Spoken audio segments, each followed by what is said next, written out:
Welcome to Melbourne, and welcome to the Australian sun. We're still getting used to some track revisions here, but the core hasn't changed. This is a beloved classic of the F1 calendar, and it's time for the Australian Grand Prix. The Melbourne circuit is certainly one that needs to be taken seriously. It's a combination of slippery surfaces and difficult corners, making it a very tricky track when it comes to overtaking. Drivers find it hard to pass and will need to take full advantage of those DRS zones if they want to have any hope of breaking through. Before we begin, let's take a quick look at the grid lineup for today's race. What a qualifying yesterday for George Russell. He'll start today's race from pole position, and Lewis Hamilton completes the front row. As we continue through the rest of the grid today, we have Leclerc, Watt, Sainz, Oscar Piastri, Perez, Norris, Fernando Alonso, Albon, Gasly, Tsunoda, Ricciardo, Stroll, Verstappen, Joe, Bottas, Magnussen, Hulkenberg, and Logan Sargent. Now it's almost time for lights out, so let's go down to the track. Natalie Pinkham joins me once again in the commentary box. It's fantastic to have you with us today. I'm curious though, how do you think the drivers stop those pre-race nerves from becoming overwhelming when you're lining up on the grid? Well, the regulations aren't new anymore, but the teams and the drivers are still coming to terms with them. I firmly believe it's also track specific. We've seen some wheel-to-wheel racing throughout the year. Some tracks lend themselves better to it than others. I'd like to see it at every race in the whole season. Is that too much to ask? After the points finished last race, let's aim to keep that momentum going.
job. That was the fastest lap of the race so far.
Okay, this is your final lap of the race.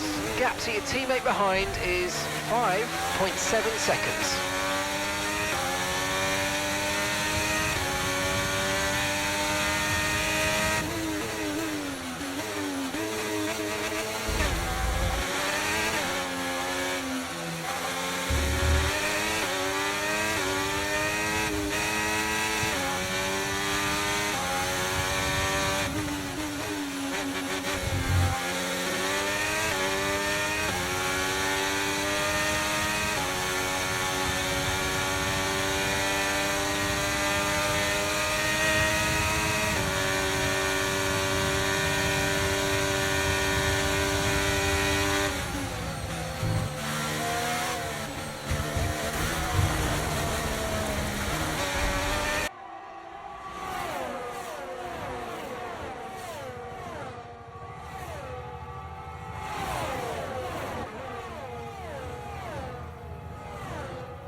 Okay, the incident's been cleared. Let's get back up to racing speed. Come on.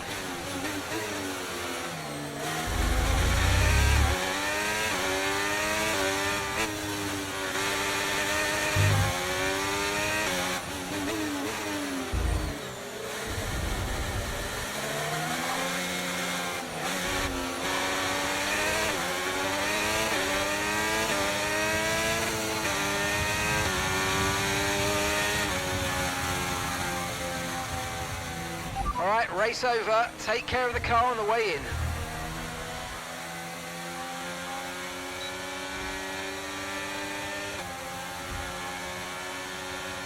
That's it for another Grand Prix and a fantastic win for Mercedes.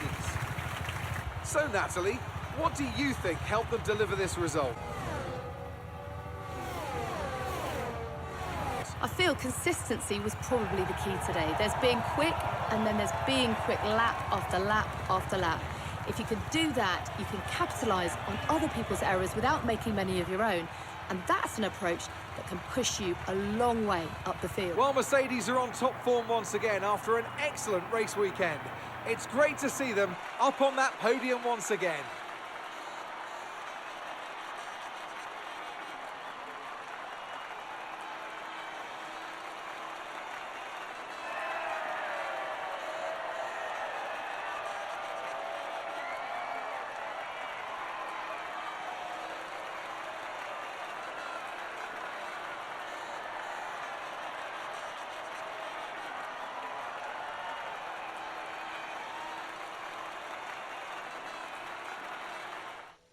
So let's see what effect this result has had on the drivers' standings. Charles Leclerc, currently leading the championship standings, extends his lead even further with this result. Let's focus on the driver of the day. Natalie Pinkham, come on, who do you pick? It's got to be Lewis Hamilton. I mean, he pulled off some impressive feats out there on track today, even by his high standards. Let's move on to the constructors. Ferrari continue to extend the gap at the top of the table. There was also a strong showing from the Mercedes team today as they make their way up the standings. Well, what an end to another fantastic weekend of racing. Thanks to everyone who joined us, and we'll see you for the next one.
Did somebody call me?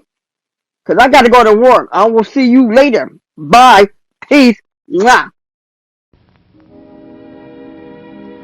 And now, folks, it's time to say goodnight. We sincerely appreciate your patronage and hope we've succeeded in bringing you an enjoyable evening of entertainment. Please drive home carefully and come back again soon. Good night.